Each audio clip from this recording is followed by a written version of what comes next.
the reasons why I want to start a channel. Number one, I've always wanted to do this.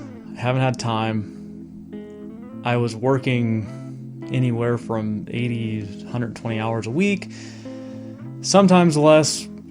Maybe I was only working 30 hours a week. That's because I was recovering from the previous exhaustive work days. Well, I got laid off from my job. Whole crazy story with that we can get into later. But I wanted to start this thing now, because what better time than now? I've said that in the past. But whenever you're working 80, 100-hour weeks, it's hard to start now because you're doing something else.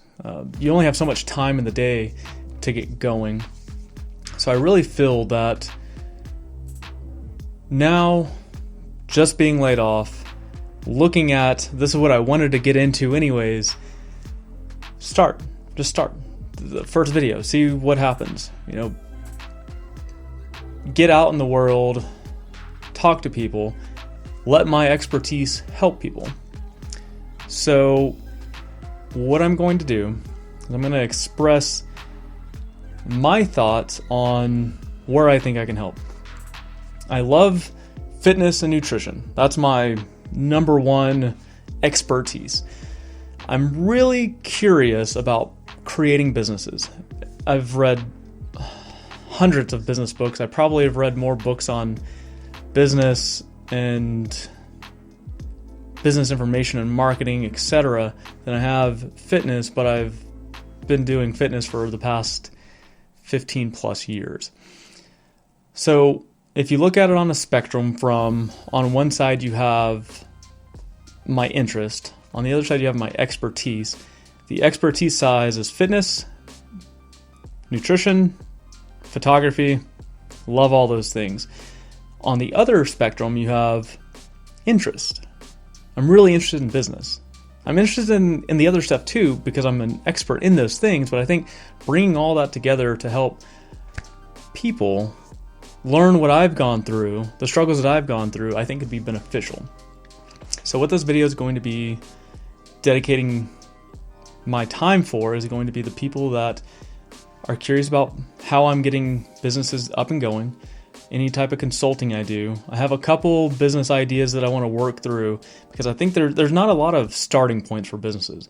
There's a guru style, hey, what's your purpose? What do you want to sell? Start selling it. What about the steps in between? What if I don't know if I want to get started and there's not a place for me to...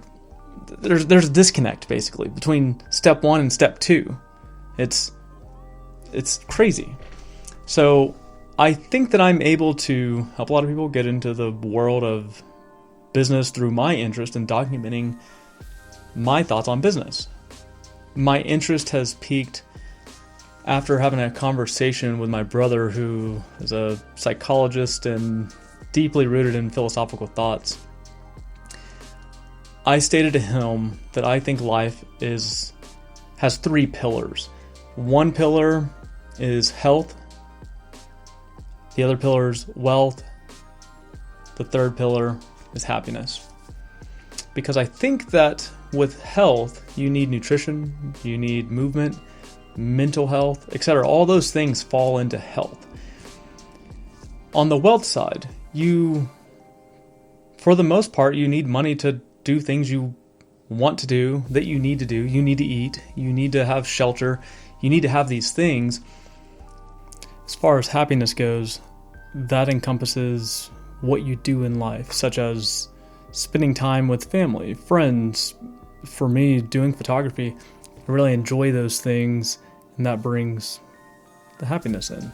With health, wealth, happiness, I think meaning is the thing that connects all 3 of those. You could be super happy, you can go buy something and be really happy about the thing you bought. You can have your health aspect, you can have a 6-pack and look amazing. Does that have meaning though? Does the things that you're doing with life have meaning? So I want to share my journey and express how I think I can implement meaning into the different aspects of life and teach people along the way. So hopefully you'll follow along with the journey, and we'll see where this thing goes.